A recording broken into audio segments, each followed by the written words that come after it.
Millions of women gathered in the nation's capital last year for the historic Women's March, touting a unified feminist movement. But the picture of unity was overshadowed by concerns about racial diversity and inclusion, leaving many women of color to ask, is feminism just for white women?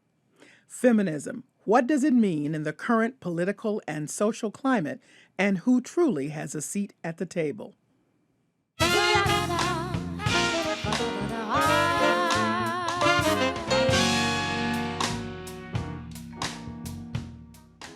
Welcome to our 50th season of Basic Black. Some of you are joining us on our live broadcast, and others of you are joining us on Facebook Live. I'm Callie Crossley, host of Under the Radar 89.7. Joining me tonight are Africana womanist Yvette Modestin, Nicole Castillo, Director of Programs at the UU Urban Ministry, Kim McLarin, Professor of Writing, Literature, and Publishing at Emerson College. She's also the author of an upcoming book, Womanish, A Grown Black Woman Speaks on Love and Life, and Delia Cheung Hom, Director of the Asian American Center at Northeastern University. Welcome to all of you. Thank you for having us.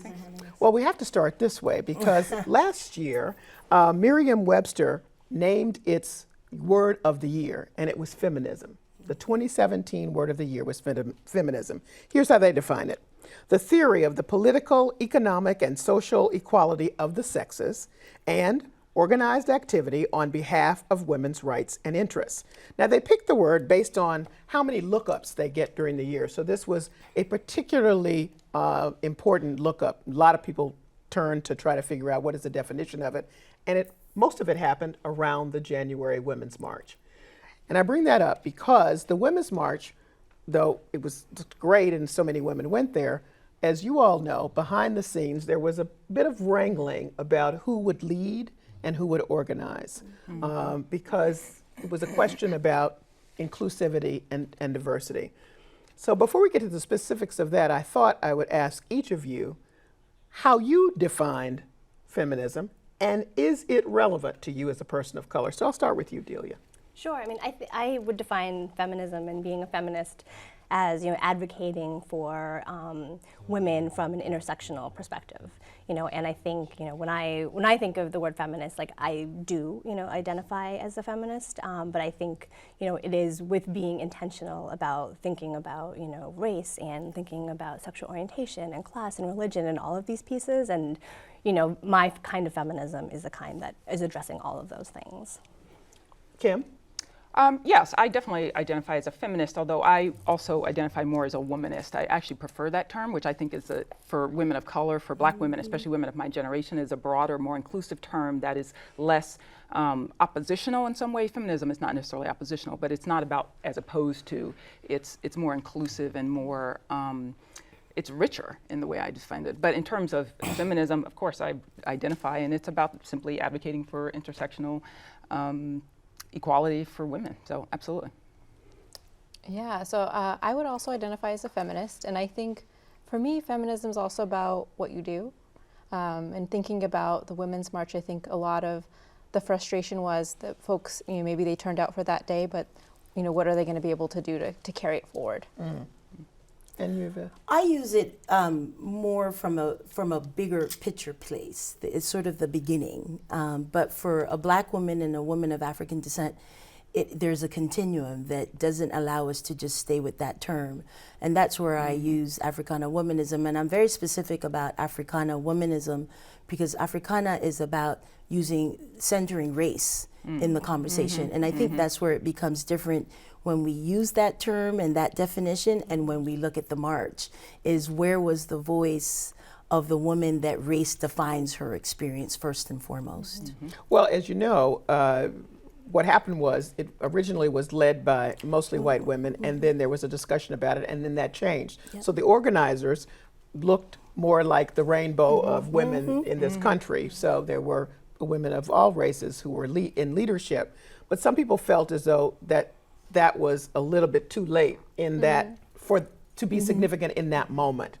And yet the conversation continues. So who thinks that more could have been done, or at least the conversation is continuing? Kim, you wanted to Well, say I mean, I think the question is, and that showed the cases, why is it always an afterthought? Why is it always a second, why do women of color, in particular black women, have to always say, what about us also? And so that's the challenge with feminism, which is what I think, the reason I think a lot of black women, at least in my generation, don't identify with feminism precisely for that reason, because it is a constant, the assumption from white feminists that we will be on their side and stand up for them, and it's not a two-way street. That's the frustration. So it was great that was done secondly, but it shouldn't have had to be that way in the first place, right? I think when you think about it from the perspective of wanting to, uplift people, it feels sort of like a conflict of sorts. If you're saying, well, we want to uplift women, but we forgot about women of color. So to really think about how do you uplift everybody, and not just thinking from your own perspective, but thinking about the other people that, aren't in the positions of power that you might be, whether it is race or ability or any of these other, identities that.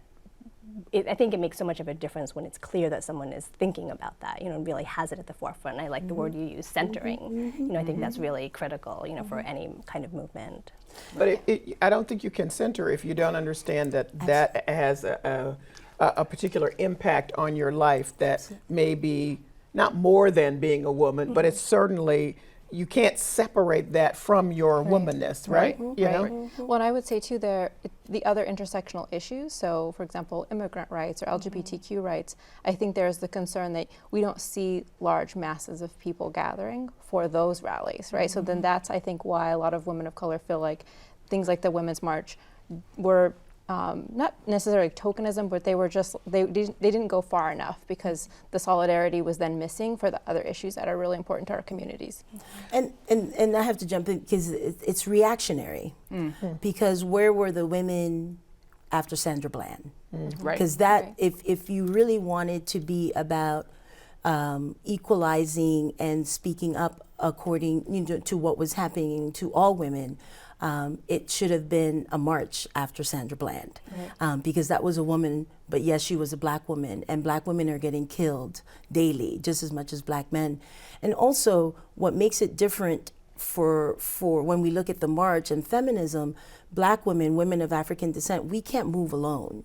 So an Africana womanist has to move with community, has to even move with the men.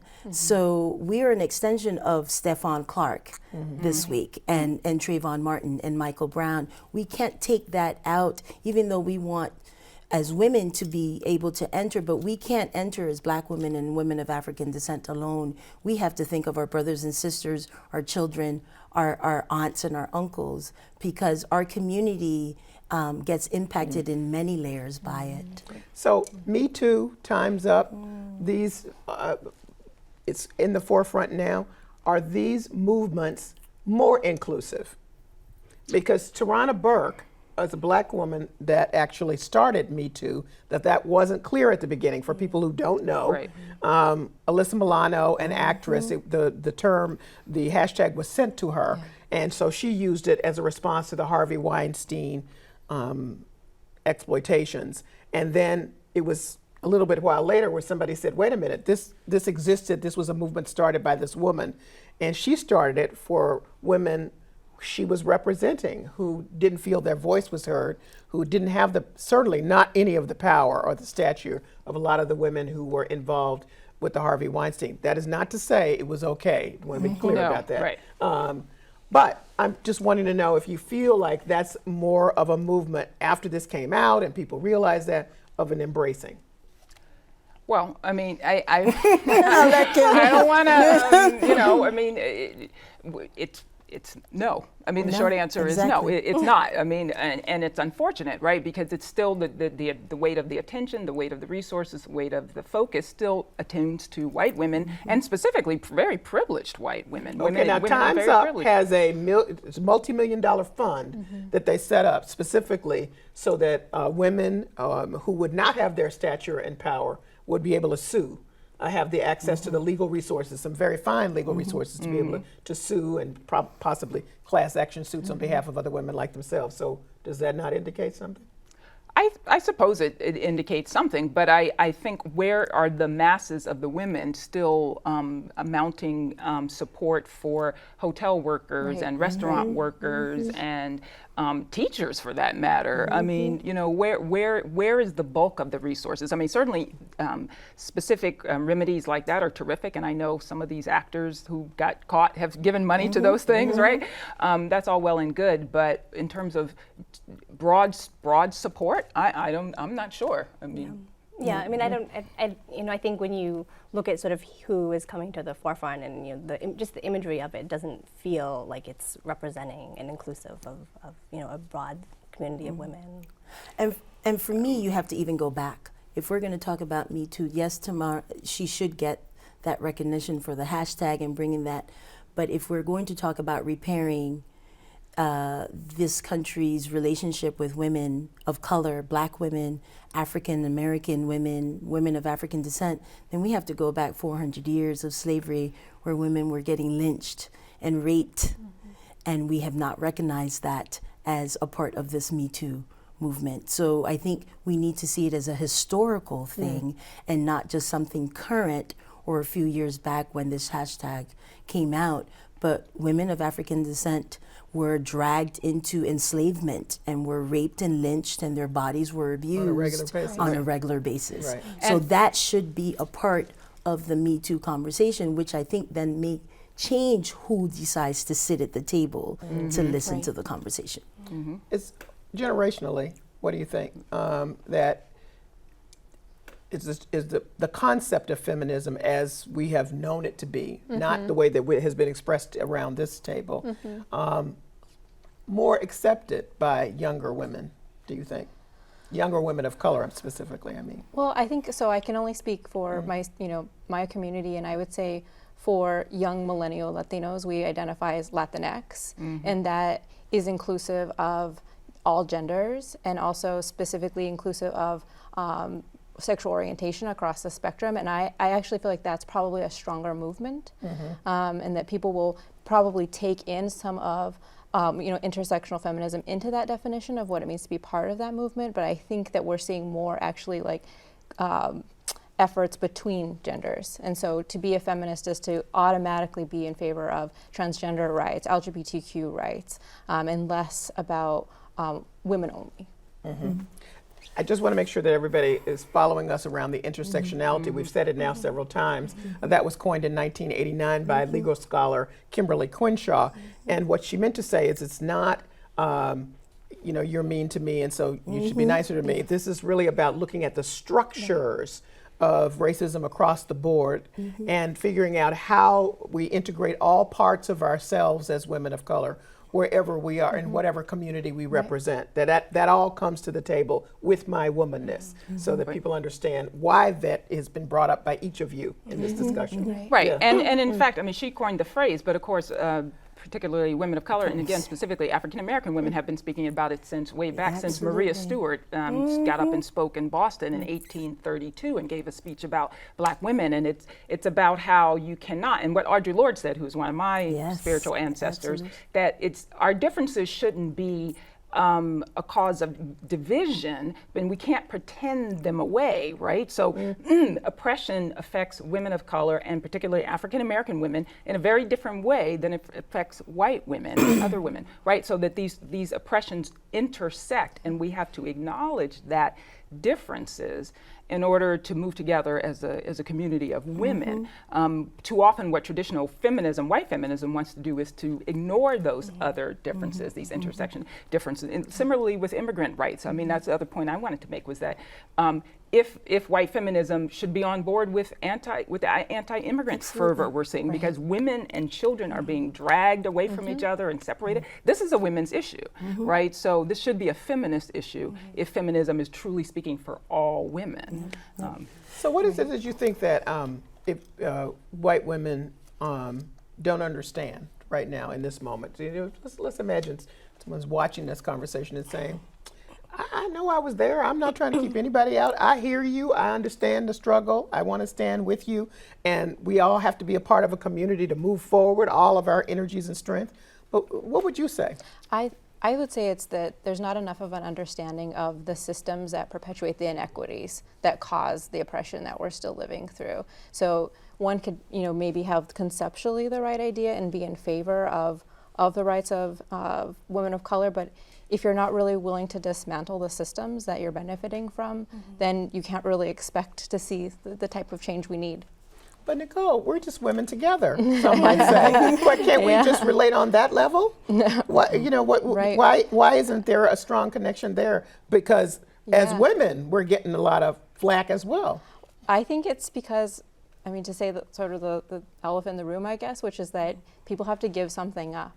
Right. And I turn to you and talking about the conference you were at, talking about reparations, and I think that's an uncomfortable part of the conversation.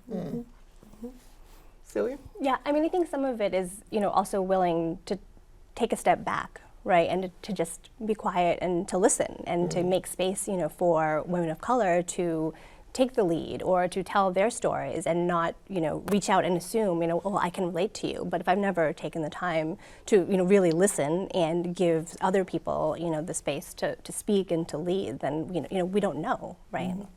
And I should say that while you're speaking, that Asian women have often been, thought of as just, you're going to be part of the crowd and not a part of women of color.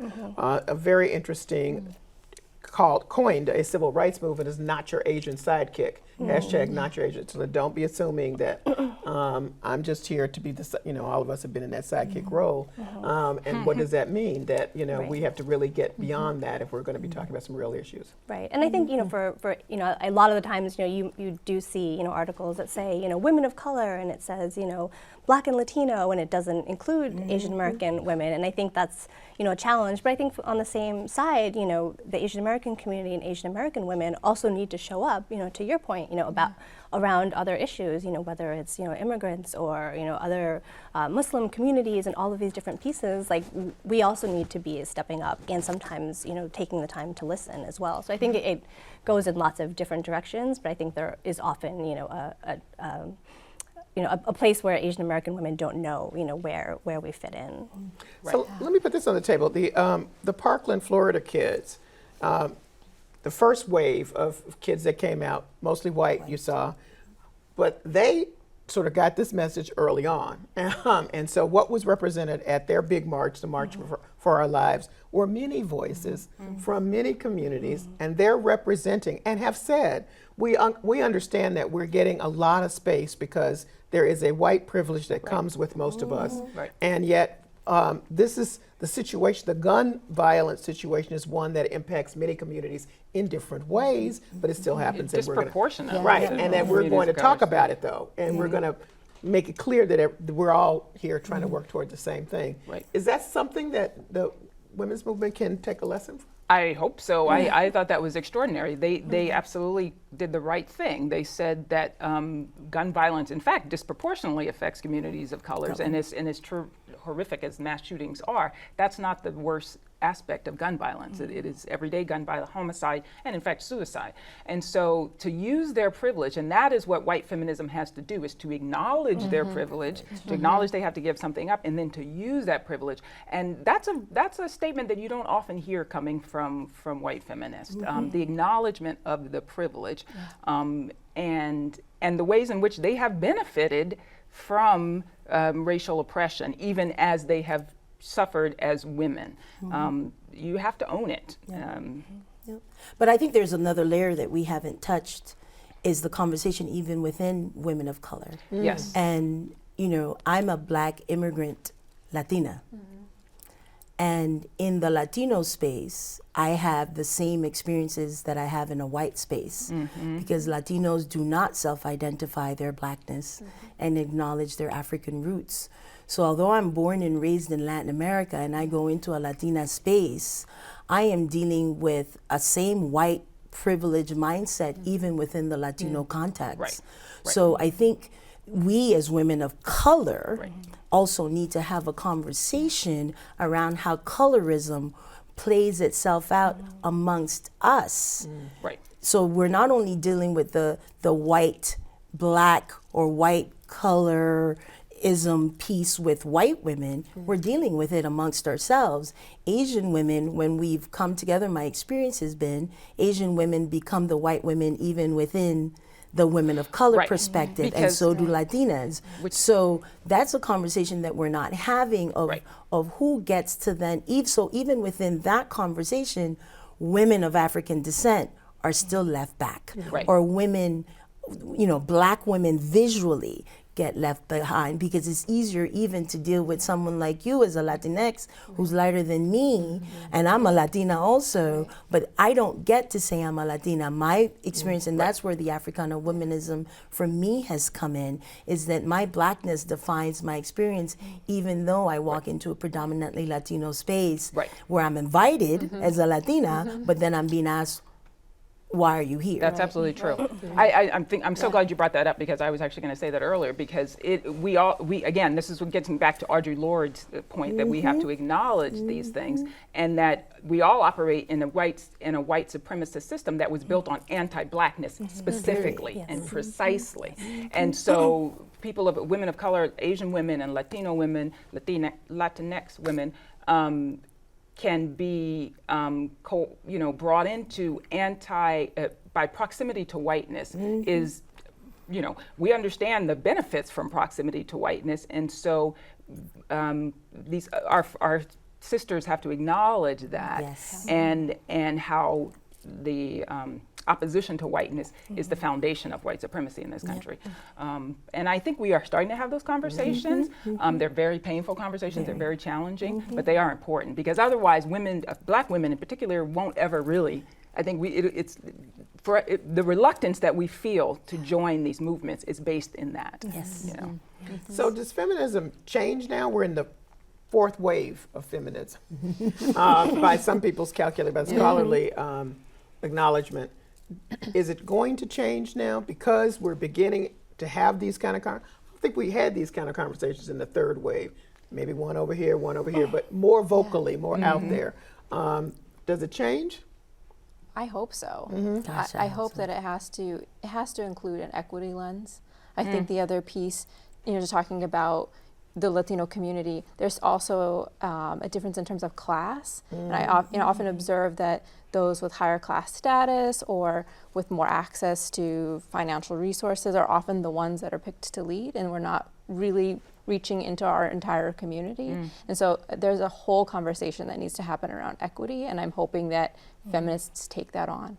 How about you, Delia? I mean, I think it is evolving, but I think it's, in small steps. I think it's heartening to see, the March for Our Lives taking a different approach. And so I don't know if it's necessarily going to look like feminism, in the future, but as, all these other issues are coming to the table, looking at, DACA and immigration in the U.S., that there might be other ways that this is really being approached in an intersectional way. What's your conversation? You're leading a center at Northeastern to the generic white woman about how to begin these conversations, how to have them, and why it's important.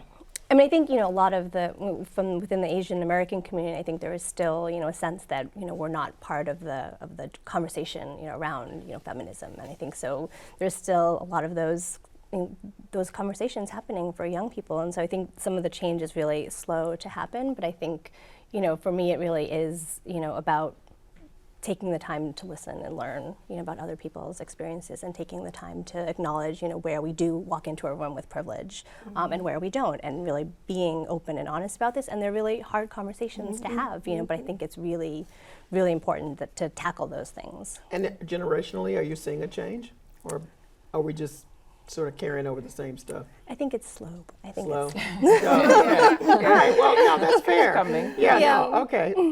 But that's because we're told that we're beyond millennials now, but Generation X is really in a different space, and then the evidence does not prove itself out. So Yeah. that is somewhat concerning to me. It's coming. It's slow, but I do find that because I teach college, I Right. teach young students, and I'm often, there's still a lot of heavy lifting that you have to do, and you would hope that at this point they would be further along. There's still a lot of, there's not resistance to gender issues and that, but the idea of differing experiences for women of color from white women. A lot of my young white female students, quite frankly, still struggle with. They want to say, even we're studying slavery, and they say, well, but all white women were basically slaves back then. I'm like, wait, you did not say that. Like I hear that almost every semester. Wow. You know, like, well, women were basically treated like slaves. Like,